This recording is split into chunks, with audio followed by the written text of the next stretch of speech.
Thank you, Mr. President. Colleagues, the last 2 months have been nothing short of devastating. Devastating for Palestinians who have lost their homes and their loved ones because of a conflict that Hamas set into motion. Devastating for Israelis who still face a barrage of rocket fire even as they continue to reel from Hamas's barbaric attacks on October 7th. Devastating for Jewish and Muslim people around the world who are targeted by rising levels of anti-Semitism and Islamophobia. And devastating for all those who dream of a sustainable peace in which Israelis and Palestinians enjoy equal measures of security, dignity, and freedom. That sustainable peace is what the United States wants to work towards. And that is what I believe so many members of this body want to work towards too. And indeed, there are aspects of this resolution that we do support. We agree that the humanitarian situation in Gaza is dire and requires urgent and sustained attention, that civilians desperately need food and water and shelter and medical care, that a devastating number of innocent people have been killed, and that civilians must be protected, consistent with international humanitarian law. In addition, we support the release of all hostages immediately and unconditionally. Roughly half of those kidnapped on October 7th remain in Gaza. That's over 100 people, subject to, as a number of released hostages have described, hell. And so we encourage you to vote yes on the amendment proposed by Austria, which, like the resolution passed in the Security Council on November 15th, call for Hamas and other groups to release the hostages and to provide humanitarian access to them immediately. Again, we support components of the resolution proposed today. But here's what else we support. We support speaking out with one voice to condemn Hamas for its terrorist actions on October 7th. Why is that so hard? To say unequivocally that murdering babies and gunning down parents in front of their children is horrific, that burning down houses while families shelter inside and taking civilians hostage is abhorrent. It's why today the United States is proposing an amendment that unequivocally rejects and condemns these atrocities.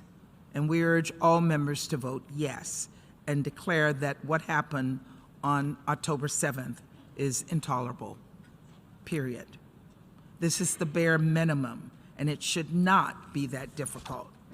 In addition, the United States supports immediately addressing the reports of horrific sexual violence unleashed by Hamas on and after October 7th. Over the last 20 years, the UN has repeatedly underscored the need to investigate all reports of conflict-related sexual violence. It's long past time every member apply that same standard to the assaults committed by Hamas. The United States also supports the ICRC having access to hostages to provide medical treatment. We support a resumption of humanitarian pauses, which could happen immediately if Hamas only agreed to release women, wounded, and civilian hostages.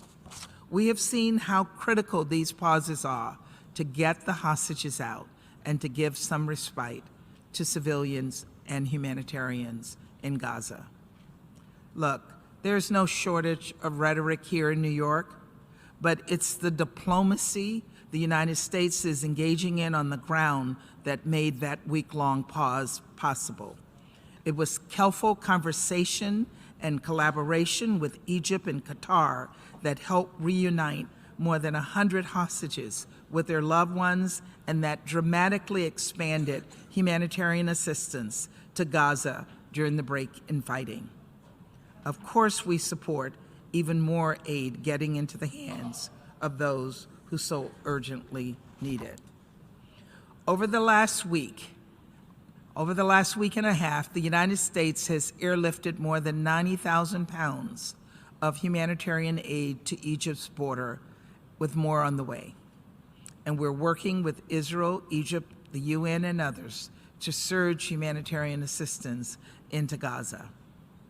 Israel's decision to open Kerem Shalom for inspections and screening of those humanitarian goods is essential and something we have been working toward in earnest. And Israel's commitment to ensure there's enough fuel to sustain the humanitarian assistance operation, including civilian infrastructure, is also vital. We've made clear to Israel we expect it to honor these commitments, and we will hold them to it. Colleagues, there's more we support. We support a more robust deconfliction mechanism to help protect UN and humanitarian personnel, far too many of whom have lost their lives while heroically working to save innocent people in Gaza. We support affirming that Israel, like every single country on earth, has the right and the responsibility to defend its people from acts of terrorism.